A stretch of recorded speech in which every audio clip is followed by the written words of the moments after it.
L'exemple que j'ai, donc, c'est le mien. J'allais à l'école, j'étais en surpoids, on m'appelait Boubou, le boulet, c'était matin, midi et soir.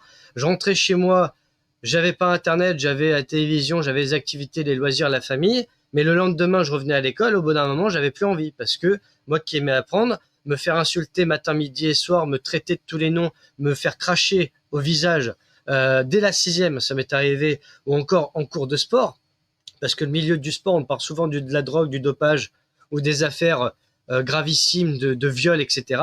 Et c'est vrai qu'à l'époque, eh bien, vers l'âge de 13 ans, j'ai eu des idées suicidaires parce que ça allait à un tel grade que on me disait le vendredi, bah Bouvier, si tu peux te suicider ce week-end, ça nous ferait plaisir pour lundi matin, on serait tranquille. C'est pour ça quand je vois tout ce que l'on parle là sur le harcèlement scolaire, tout ce qu'on est en train de vivre dans la société en ce moment, ça me rappelle certains passages du collège, et pourtant c'était il y a plus de 20 ans, c'est la loi sur l'euthanasie, tout ce qu'on est en train de vivre en ce moment. Il y a une forme de promotion de la mort en ce moment qui rappelle que déjà à l'école, les jeunes entre eux peuvent être d'une cruauté qu'on n'imagine pas, tant qu'on ne le vit pas sur le terrain. Moi, ça a duré jusqu'à février 2005, et un jour, j'en ai parlé à mes parents, après avoir m'être tu pendant 3 ans et demi.